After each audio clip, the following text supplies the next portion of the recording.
What's up, everybody? This is Brian. I'm here with Vince and Eric. Today we are going through our top live metal albums of all time. Kind of a unique idea. I'm kind of inspired by Vince, and just overall discussions we've had. There's a lot of good live albums out there. I was going to say a bit of an underrated discussion. I think so. But first, a message from our sponsor. Just kidding, we don't have one. First, I kind of wanted to talk really briefly about. We just reached 1,000 subscribers, which is a big milestone for us. Like, honestly, I never thought we'd get more than maybe 100. Now we can make live videos on YouTube. Huh? We could do live, yeah. We could do multiple things. So thank you for subscribing, and if you haven't, please subscribe. It helps us out a lot, and it encourages us to do stuff like this more often, which we're not very good at, but we probably will be with more people commenting and you guys can get more involved and comment and stuff. So that's one thing. Second thing, we are doing a metal DJ night at the Tower Bar. If you're here in San Diego, that'll be on January 20th. It's a Saturday. We're just gonna have DJs, 21 and up, of course, but DJs and spinning metal, beers and stuff like that. Just hang out. I'll be there. Maybe some of these guys will be there if they can make it. So, weekend? Saturday. Saturday's usually a weekend. It'll be Saturday the 20th of this month. So coming up. So come hang out with us if you can. Okay, let's get down to it. So the way we did our metal albums, metal live albums, the way we picked them was each person individually, and Israel, who's not here, picked their top 10 metal albums of all time and ranked them. And by ranking them, number 1 would give you 10 points, and number 10 would give you 1 point. Does that make sense? So if you picked a certain album as number 1, that would go in the aggregate of how many points. So I added them up at the end. So this is a combination of all four of us. All four of us, yeah, even though you only see 3. So let's get started. So number 10 is a 2-way tie. It's Metallica Live Shit Binge and Purge, which is a live box set, right? Yeah. Which was a big deal at the time when it came out. Yeah, it was a 3-disc. I think it was a 3 CD, 3 VHS set. It was a little bit expensive at the time, like $100. It was really expensive. Right? Yeah. That was a big deal, and part of it filmed in San Diego, right? Yeah. Sports. Yeah, I think they played 2 shows there. I was at one of them. Yeah, they played I think 3 nights in a row. 2. Yeah. Was it 2? Yeah. Okay, it's tie between that album and Hypocrisy Destroys Wackin'. Which was my pick. That was a good one too. I did not pick that one. I really liked that album. It was, I don't know. For me, like, the sound of it was so good. The sound of it's good. That's the thing. The sound was so good, especially for that time. That's one of the things about some of the live albums. It has a little bit more of a raw sound compared to the maybe the full lengths, and if it's recorded good, I think it captures that live essence, which I think is you cannot recreate on an album sometimes. So I'm a little unfamiliar with that album. What tour was it on? That was the Abducted, I think. I think so. Yeah, I think it was Abducted. But yeah, I really enjoyed it. So that was my pick. Because I ranked it so high, it's made it. Because you ranked the Binge and Purge so high, it made it. So a little spoiler on who picked what. Number 9, Death, Live at L.A. That came out after he passed away, I believe, unfortunately. After Chuck passed away. Or maybe before, I don't remember. I seem to remember the copy that I had a flyer in it that I think was a fundraiser for his cancer campaign. I think it was before he I think died, so. Right? So I think so. So yeah, probably just before. It was, I guess, the Live at Dynamo, whatever, the other one. That was the other one, yeah. Eindhoven, I think. Yeah. Mm-hmm. Yeah. But yeah, that's a great live album. It is. Great selection of songs. That was why I picked it. The selection of the songs. Production's okay. I wish it had like some kind of cover art though. Yeah, that's what's definitely missing. A lot of the live stuff doesn't. It looks kind of bootleg. Shitty artwork. Yeah. Unless you're, I guess it's maybe because one like of the top contenders up there. I guess it's because like they're thinking like why spend a bunch of money on cover art when this is like just a live album. So. Just take a picture and put it on there. Yeah, they could have at least done that. Okay, number 8 is Iced Earth Alive in Athens. And this only makes this list at number 8 because Israel picked it number 1. None of us even remembered this album. It is a good album. But none of us listed it. He listed it as number 1, so it makes it. I mean, it is a good album, released probably at the height of Iced Earth's fame. So for sure. I mean, it is a good album and is a highlight of their career. Of their career, right? And supposedly, Greece is like where they're biggest. Okay. And that seems to be the case for a lot of like power metal. And to get good sound too, right? It does have great sound. That's the thing with, like I said, sometimes it captures that sound that you might not get with the regular album. I will say on this, if you watch the video of it, the editing's fucked up. The editing's fucked up because it only shows John Schaefer on guitar and Matt Barlow on vocals, Really? and it basically cuts out everybody else. Well, I mean, weren't the rest of the musicians at that time basically session musicians? Yeah, but I mean, a guy plays a solo, you want to see it. Right. No, don't get me wrong. Yeah. They should have paid more attention to the rest of the band. I don't agree with with their justification for doing it. Yeah. Like John Schaefer on, I think it was Horror Show. Steve DiGiorgio was a session player on that album, right? Mm-hmm. You're right. And when he said, "Okay, I'm done with the album. I'm not going to tour with you guys," and this is shit I've heard. It might not even be real, but Steve DiGiorgio was like, "Yeah, you guys are good. You guys can go do your tour, but I'm not doing it. I didn't agree to it." And they cut Steve DiGiorgio out of the picture. Like there's a band photo, and you can tell it's cropped weird because he was originally in the photo. Got like his hand in there. Yeah. like a Mad X or something. All right, so that was number 8, Iced Earth Alive in Athens. Number 7, Motorhead, No Sleep Till Hammersmith. So that's a kind of a classic live album right there. Yeah, that's a good one. Early Motorhead. Yeah, just loud. Just raw.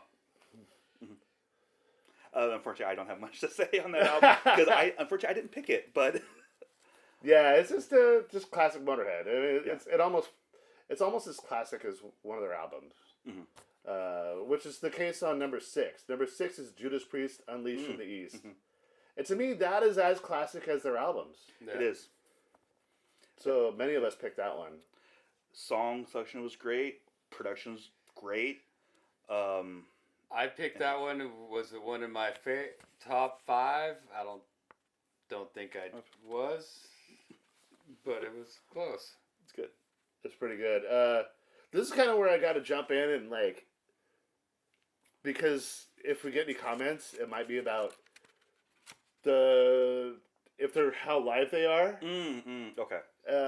And there's been some dispute about this particular album, whether it's actually live or not. Overdubs and whatnot. Exactly. Well, I'd say a lot of those albums, especially back then, were overdubbed. Definitely. I would say, definitely. Yeah. Because it's impossible for them to have a mic didn't make it sound that good in those times. They don't have the technology of these days. So Yeah. So we're just kind of throwing away that idea that some of these might not be true live albums, but if they say live somewhere on it, then it qualifies.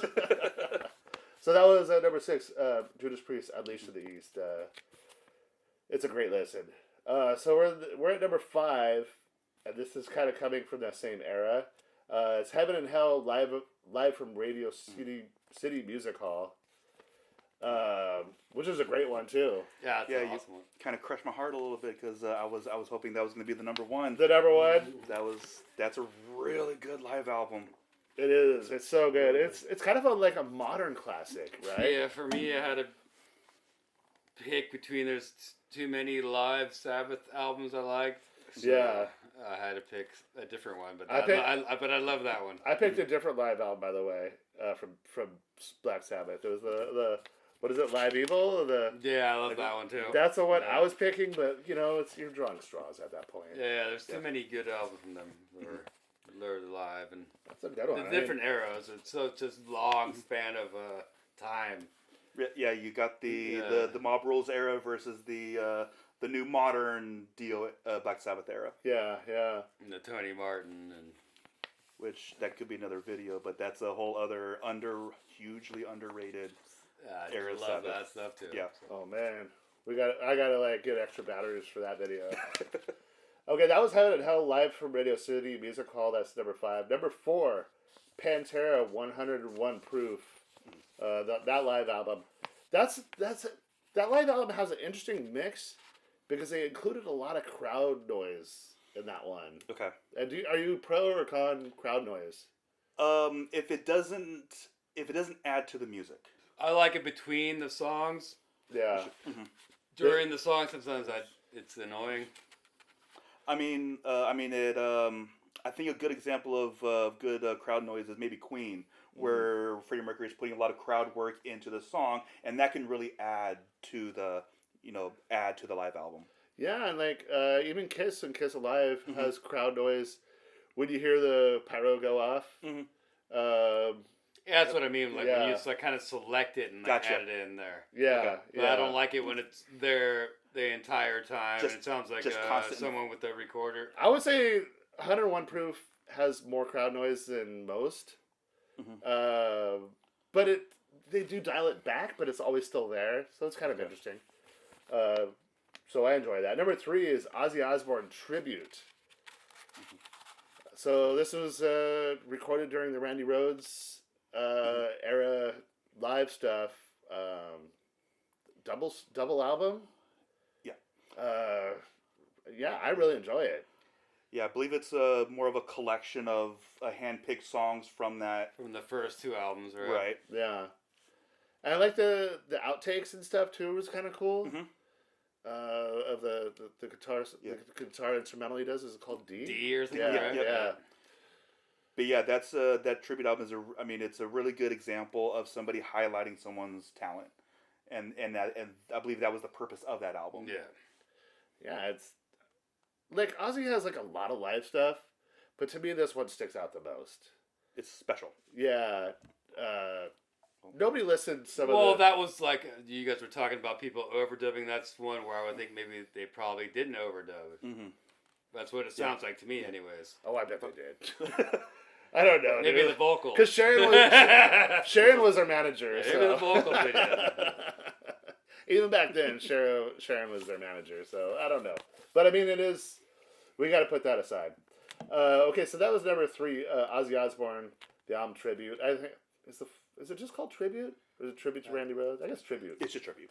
Yeah. Number 2, Slayer, Decade of Aggression. Another double live album. Yeah.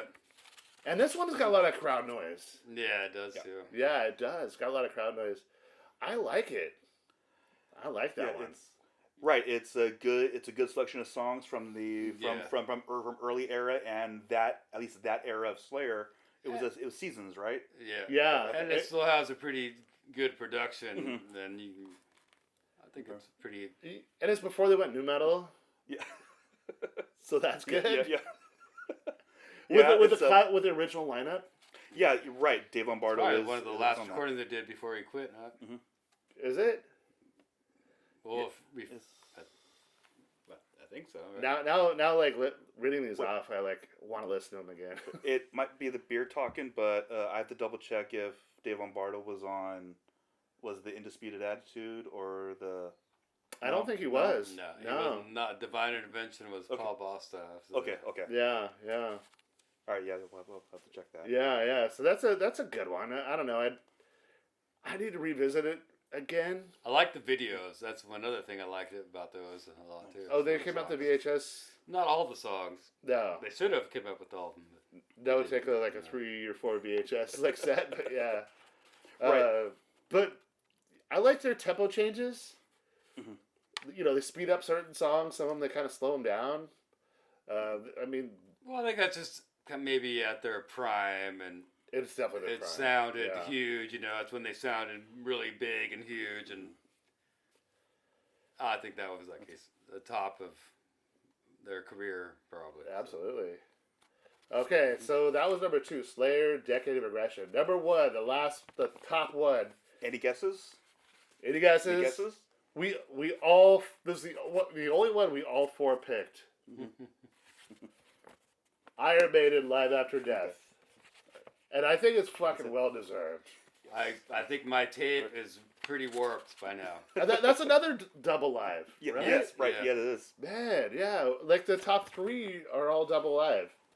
It's a good one. It's a good one. It's from the guy saying "motherfucker" from the crowd, and Just the song selection. the song selection's awesome. And the quality of The sound's the sound good. quality is amazing. I think like that version of Aces High is better than the album Yeah. version. Mhm. The effort he puts in, it's incredible. That's what I mean. Sometimes I hear that and I go back to the album, like, oh yeah, I forgot the album sounded like this. Yeah. Yeah, it's one, and like the artwork is some of Derek Riggs' best That's work. the other thing. The artwork was cool. The gatefold and everything, it was awesome. So I don't know, that one like it really sets a high bar. It does. Yeah, like you guys out there, what do you think? What are some albums we missed? We didn't miss. I picked Iron Maiden as my tops. We did like I have all of our picks here. They're not. Nobody's every album made it to it. We all kind of had to agree on stuff. So I mean, Kiss Alive I kind of picked. I don't know if that qualified. Yeah. There was a lot of stuff we would have that wasn't quite heavy metal that I think we would have all chosen, but we try to kind of stick with the. But also with Kiss Alive, didn't that come out where that was live in studio? Probably. Hey, I already said that counts. That counts. Unleashed in the East is questionable as well. So And Iron Maiden, they definitely overdubs. I'm sure there's overdubs on that. yeah. So let us know like ones we missed. You can roast us if you want on our picks. But this is a combination of all of our picks. I made sure like to get my picks first so that Eric's picks don't influence mine, because after I saw his, I'm like, oh, how did I forget that? Yeah. But that's kind of the fun of it. That's kind of all I got. All right, everybody. Thanks for hanging out with us. For Brian, Vince, Eric, and Israel, who's not here. Thanks for hanging out. Yep. Oh yeah, dude, light minute the whole time.